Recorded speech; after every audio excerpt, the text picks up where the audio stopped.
Jeremiah chapter 51 continues the prophecy against Babylon, reinforcing the judgment that will come upon the empire due to its wickedness. The chapter opens with God commanding a destroying wind to rise up against Babylon. This wind symbolizes the armies from the north that will invade and bring ruin to the city. God declares that he will repay Babylon for all the harm it has done to Israel and the nations.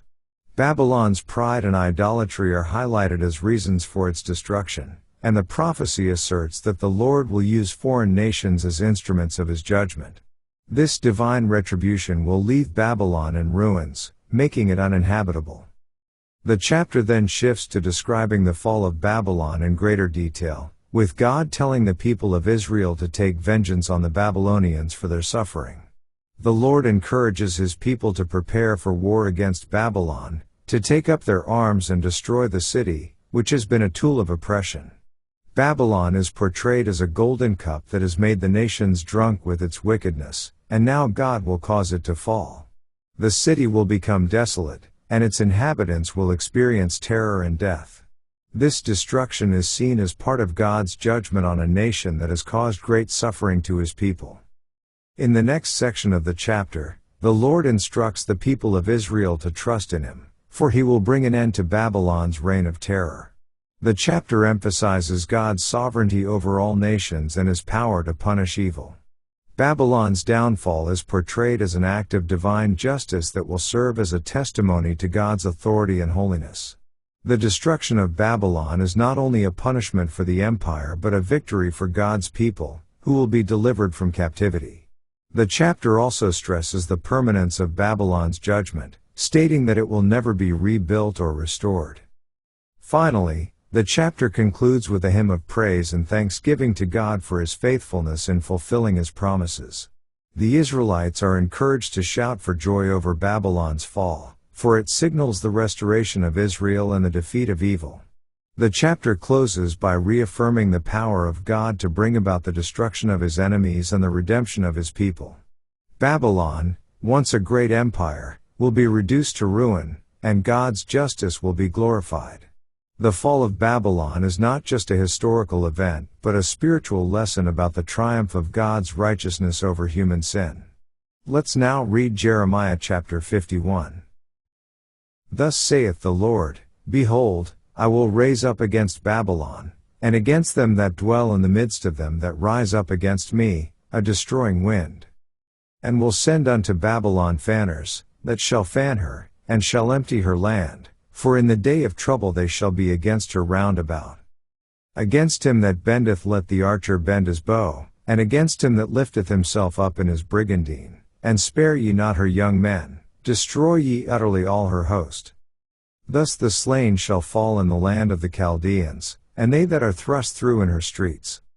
For Israel hath not been forsaken, nor Judah of his God, of the Lord of hosts, though their land was filled with sin against the Holy One of Israel. Flee out of the midst of Babylon, and deliver every man his soul, be not cut off in her iniquity, for this is the time of the Lord's vengeance, he will render unto her a recompense.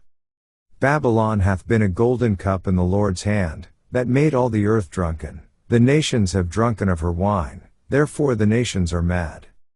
Babylon is suddenly fallen and destroyed, howl for her, take balm for her pain, if so be she may be healed. We would have healed Babylon, but she is not healed, forsake her, and let us go every one into his own country, for her judgment reacheth unto heaven, and is lifted up even to the skies. The Lord hath brought forth our righteousness, come, and let us declare in Zion the work of the Lord our God. Make bright the arrows, gather the shields, the Lord hath raised up the spirit of the kings of the Medes, for his device is against Babylon, to destroy it, because it is the vengeance of the Lord, the vengeance of his temple. Set up the standard upon the walls of Babylon, make the watch strong, set up the watchmen, prepare the ambushes, for the Lord hath both devised and done that which he spake against the inhabitants of Babylon. O thou that dwellest upon many waters, abundant in treasures, thine end is come, and the measure of thy covetousness. The Lord of hosts hath sworn by himself, saying, Surely I will fill thee with men, as with caterpillars, and they shall lift up a shout against thee. He hath made the earth by his power, he hath established the world by his wisdom, and hath stretched out the heaven by his understanding. When he uttereth his voice, there is a multitude of waters in the heavens, and he causeth the vapors to ascend from the ends of the earth. He maketh lightnings with rain, and bringeth forth the wind out of his treasures. Every man is brutish by his knowledge, every founder is confounded by the graven image, for his molten image is falsehood, and there is no breath in them. They are vanity, the work of errors, in the time of their visitation they shall perish. The portion of Jacob is not like them, for he is the former of all things, and Israel is the rod of his inheritance. The Lord of hosts is his name. Thou art my battle axe and weapons of war, for with thee will I break in pieces the nations, and with thee will I destroy kingdoms. And with thee will I break in pieces the horse and his rider, and with thee will I break in pieces the chariot and his rider. With thee also will I break in pieces man and woman, and with thee will I break in pieces old and young, and with thee will I break in pieces the young man and the maid. I will also break in pieces with thee the shepherd and his flock, and with thee will I break in pieces the husbandman and his yoke of oxen, and with thee will I break in pieces captains and rulers. And I will render unto Babylon and to all the inhabitants of Chaldea all their evil that they have done in Zion in your sight, saith the Lord. Behold, I am against thee, O destroying mountain, saith the Lord, which destroyest all the earth, and I will stretch out mine hand upon thee, and roll thee down from the rocks, and will make thee a burnt mountain. And they shall not take of thee a stone for a corner, nor a stone for foundations, but thou shalt be desolate forever, saith the Lord. Set ye up a standard in the land, blow the trumpet among the nations, prepare the nations against her, call together against her the kingdoms of Ararat, Minni, and Ashkenaz, appoint a captain against her, cause the horses to come up as the rough caterpillars. Prepare against her the nations with the kings of the Medes, the captains thereof, and all the rulers thereof, and all the land of his dominion. And the land shall tremble in sorrow, for every purpose of the Lord shall be performed against Babylon, to make the land of Babylon a desolation without an inhabitant. The mighty men of Babylon have forborne to fight, they have remained in their holds, their might hath failed, they became as women, they have burned her dwelling places, her bars are broken. One post shall run to meet another, and one messenger to meet another, to show the king of Babylon that his city is taken at one end. And that the passages are stopped, and the reeds they have burned with fire, and the men of war are affrighted.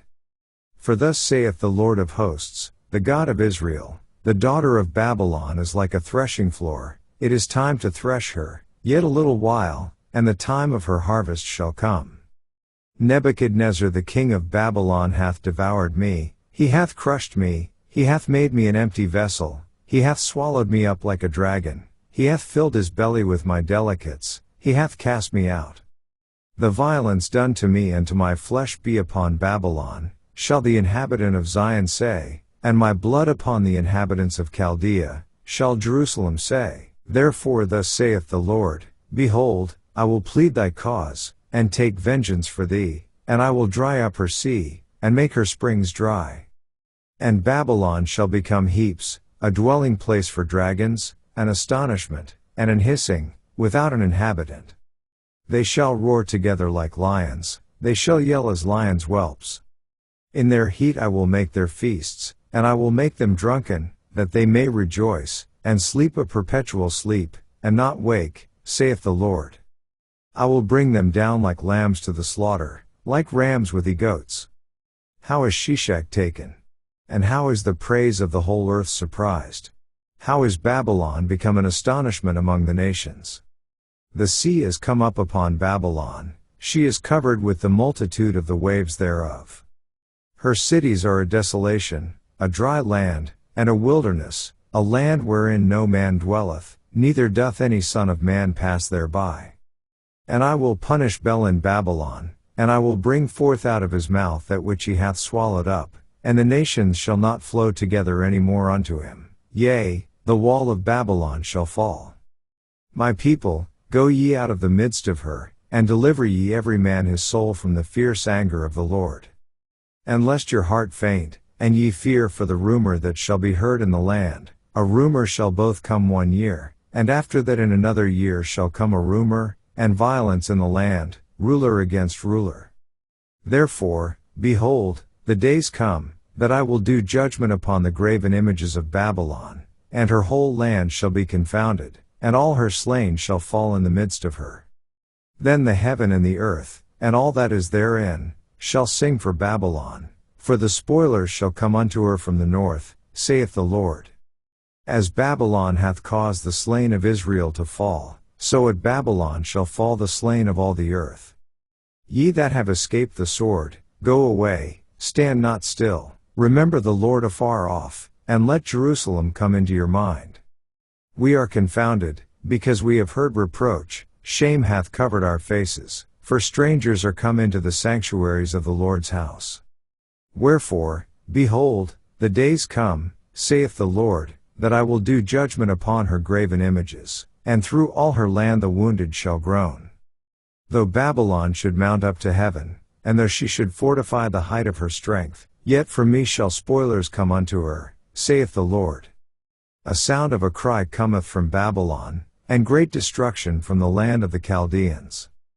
Because the Lord hath spoiled Babylon, and destroyed out of her the great voice, when her waves do roar like great waters, a noise of their voice is uttered, because the spoiler is come upon her, even upon Babylon, and her mighty men are taken, every one of their bows is broken, for the Lord God of recompenses shall surely requite. And I will make drunk her princes, and her wise men, her captains, and her rulers, and her mighty men. And they shall sleep a perpetual sleep, and not wake, saith the King, whose name is the Lord of hosts. Thus saith the Lord of hosts, the broad walls of Babylon shall be utterly broken, and her high gates shall be burned with fire, and the people shall labor in vain, and the folk in the fire, and they shall be weary. The word which Jeremiah the prophet commanded Seraiah the son of Neriah, the son of Maaseiah, when he went with Zedekiah the king of Judah into Babylon in the 4th year of his reign. And this Seraiah was a quiet prince. So Jeremiah wrote in a book all the evil that should come upon Babylon, even all these words that are written against Babylon. And Jeremiah said to Seraiah, when thou comest to Babylon, and shalt see, and shalt read all these words, then shalt thou say, O Lord, thou hast spoken against this place, to cut it off, that none shall remain in it, neither man nor beast, but that it shall be desolate forever. And it shall be, when thou hast made an end of reading this book, that thou shalt bind a stone to it, and cast it into the midst of Euphrates. And thou shalt say, thus shall Babylon sink, and shall not rise from the evil that I will bring upon her, and they shall be weary. Thus far are the words of Jeremiah. This ends our reading of Jeremiah chapter 51.